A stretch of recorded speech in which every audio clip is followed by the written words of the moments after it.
I want to go over how to find a matrix by hand, and as I said, a matrix identity by hand. Now, as I said in the notes, I don't honestly care that you know how to do this per se on the test. I expect you to use your calculator. I don't have a video up on how to do it on your calculator, but I do want you to understand the process because there are times in higher math where you will need to be able to do them because the calculator can only do numbers and you might have variables. So there are reasons you would need to do that. So to do this, I'm going to start by rewriting this, and I'm going to put on one side my matrix, and on the other side, I'm going to put the identity. And what I pretty much want to do is I want to exchange places. I want my matrix to become the identity, the ones down the diagonal and the rest zeros, and I want, my other side is going to become whatever my inverse matrix is. So to do that, it is usually easiest to start by trying to get the zeros because then as you multiply by stuff, nothing happens. So I would usually do the zeros first. So for instance, I want to turn this into a 0. So I need to add something to it. So I'm going to take this and I need to make it a -3. Well, then I need to times this row by -3/5. I'm going to times row 2 by -3/5 and add it to row 1 to replace row 1. Okay? So what you're going to do is you're going to multiply one row, add it to another to replace that row. This is always the row that gets replaced. So if I multiply this row here by -3/5, I get 24/5.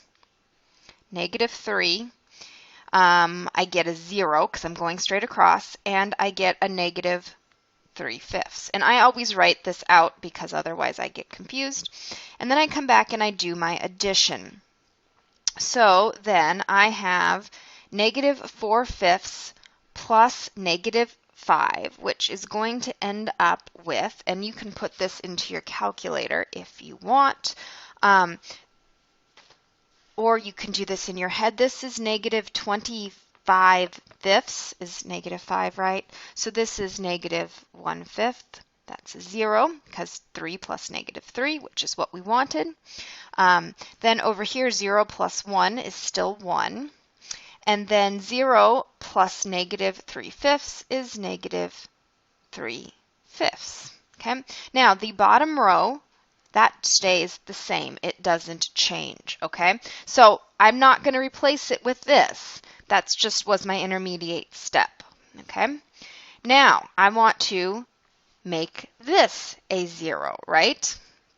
So I need to times by something. Well, I could do that, but I might try to make my life easier. And a lot of times I will do this. I can see that if I times by -5 in row 1, I'm going to get a 1 there. So I might do that first, just because I looked at that and went, that looks evil.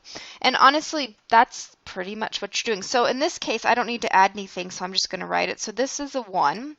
Now we can see right here, 0 times this is just 0. And see, that's where those zeros come in handy. This is -5. And then this is going to be -3. And then I copy this because I didn't do anything to it. Okay. Well, I'm halfway there. Okay, now this is the reason I did it, and honestly, you're just kind of guessing as you go, is now I need to make this a 0. So I'm going to take 8 times row 1 and add it to row 2 to replace row 2, because that's going to give me the 8 to cancel them out. So that was my kind of thing I noticed, like, oh, hey, this would make my life easier. And really, you're just and sometimes you'll do something and you're like, that didn't help. You erase it, go back a step. So then, what does this make row 1? Well, this makes this 8, 0, -40, and -24. Oh no, this was a positive. Where did I lose my sign? Yep, this is a positive. Okay. You were wondering how I got that negative. Okay, so now I'm going to add it. So the first row, remember, stays the same. I'm just using it as an intermediate, so I'm going to copy that down as is. And then I'm going to add. So 8 plus negative 8 is 0. Okay. This is a 5. 0 plus negative 40 is negative 40. And this is 25. Okay. I'm almost there. Now this needs to be a 1. So I'm going to do 1/5 of row 2. So row 1 stays the same. Okay. And then row 2. 0 times 1/5 is 0. This is 1. Ooh, we've got this. Okay, this is negative 8, and this is 5. So my inverse is negative 5, 3, negative 8, 5. Seems like a lot of work for that.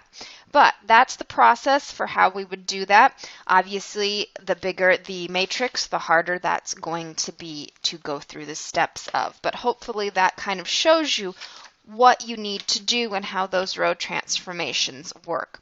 And it really is kind of one step forward. It's often 2 steps forward, 1 step back. I will often find that I do a couple of steps, then go, oh, that didn't work. Go back and try that else.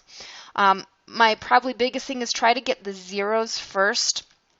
The zeros will often just make it easier as you start multiplying, because then zeros times anything is nothing. And you can usually then quickly get the 1. And then once you have a 1, 1s are really easy to multiply through to cancel things out. So you can kind of see why I backed up for that step. I was kind of jumping ahead of myself in that.